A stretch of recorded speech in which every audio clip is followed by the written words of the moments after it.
Hello and welcome to this week's episode of tutorials from scrapstamper.blogspot.com. Today we're going to be using Twinkling H20s, which are basically watercolor cakes that really sparkle. They're made by Luminart, and they can be purchased in sets of 18 as well as I believe 6. And they have great colors and they're a lot of fun. Today I'm going to be stamping in Stays on Timber Brown, which is a great color. And I'm going to be using this dragonfly who is made by Magenta. And I love their stamps. They have this nice thick wood. Okay, so Twinkling H20s really sparkle. This is another little image that I colored with them. Today we're going to be using colors in the blue family to make this really great dragonfly. Now we're going to start with Navajo Pearl. It's important to get the water in the palette first, as that really activates the color. Since these are cakes of color, at first they won't be quite as bright when you first dip your paintbrush in. I really like using these Niji brushes, which can be found at Michael's, as well as numerous online stores, and EK Success actually also makes one. I like them because they keep all the color, no mess at all. And then in between colors, I'm going to, of course, dab this off. For this particular color, and for most colors, I like to almost do 2 layers. After the water has sort of set in, I like to get a lot of color on my brush and then do my second layer. And also, similar to Copics, the same color with more color on the brush, with much more watercolor on the brush, can make it a little darker.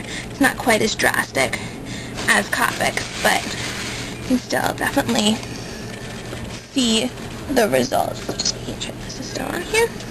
Okay. Now I'm going to be using my second color, which is one of my favorites.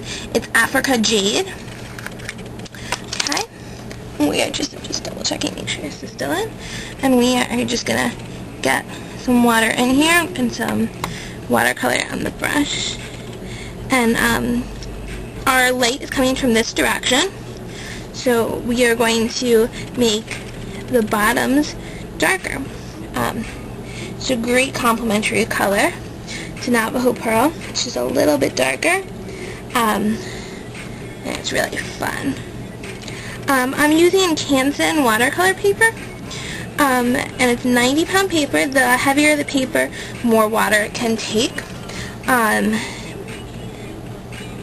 I actually prefer 140 pound, but this is what I found today. And then I'm just going to wipe off the color, adding, if you push the brush, that's how the water comes out. And it's important to completely clean off your brush in between colors so you're not diluting them. Okay? And now we're going to use this a lot darker. It's called Blue Zircon. We're going to do the same thing, getting the water in just like the corner. And as you can see, the color looks a little different actually when you add water for the first time. It looks a little more purple than I had originally thought. Now I added a little too much water. So what I'm going to do, I'm going to take just a little piece and I'm just going to blot it. These blot really well. And then I'm going to clean off my brush. Not necessarily clean off all the color, but just cleaning the water off. And then I'm going to take my brush and do my shadows. I really like these multi-line drawings with my watercolors because you don't have to be nearly as perfect. Okay. I'm actually going to do this top as well. My little dragonfly. Okay. Now I'm happy with that, so I'm taking the color off the brush, and it's really easy with these clear colored brushes to see if the water is all off. Okay, now I'm going to go ahead and do my next shade, which is Northern Lights. Okay, I'm just doing the same process, just getting the ink. It's not ink, it's actually watercolor, but now with this I'm going to just blend it a little bit more in than my last color was. Sort of blending it, not as much ink on. And again, these are just fun. You just want to create some sense of movement with the colors, making sure that you don't leave any white spots, because that's the only thing that can really make these look not as great as some white spots. And then I'm just going to clean off this color. It's a really pretty color, Northern Lights. Okay. And now I'm going to take my last color, which is my really dark Meridian Blue. And this is a really cool color.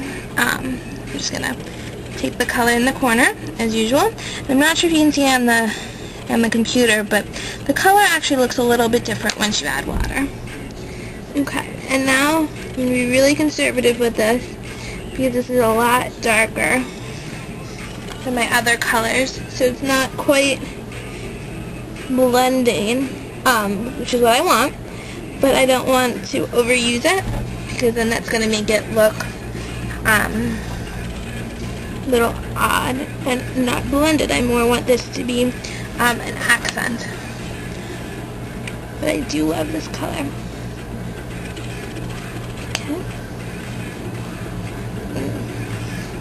Here we go. Now, taking this color off, and then we're going to go ahead and do his body.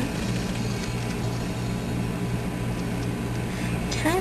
I'm not exactly sure what color dragonflies' bodies are, but I'm going to do sort of a sparkly brown.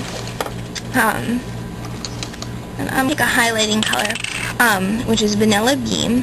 These really light colors sort of just add a sparkle without adding that much color, as you're going to be able to see.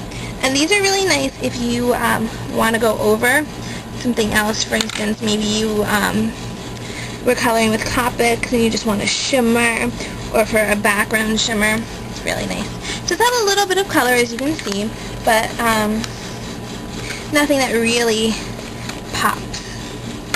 And then I'm going to take Golden Monarch, which is a very pretty gold. Okay, and I actually got too much.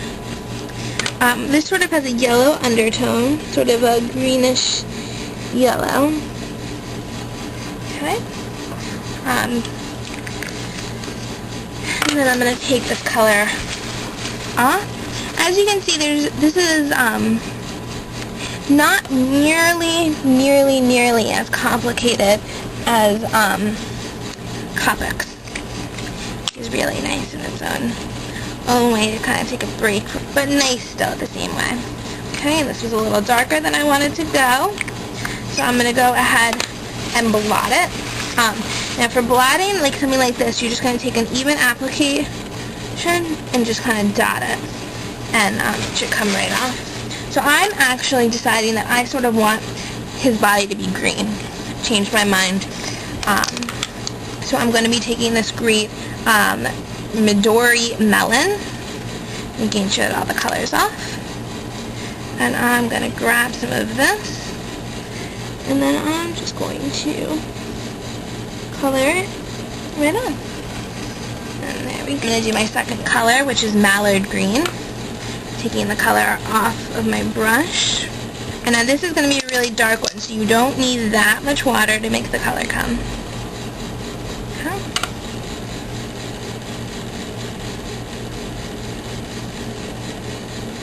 And here we go. I'm not going to color the whole thing in, because I still want it to have a really cool look. Okay. And now we're done. So I hope that you enjoyed this tutorial, and I hope that it really helped you. You can sort of see the shimmer. You should be able to see it when I take the picture after. These really have just such a great quality to them, and I love them, love them, love them. So I will see you next time. Thanks for watching.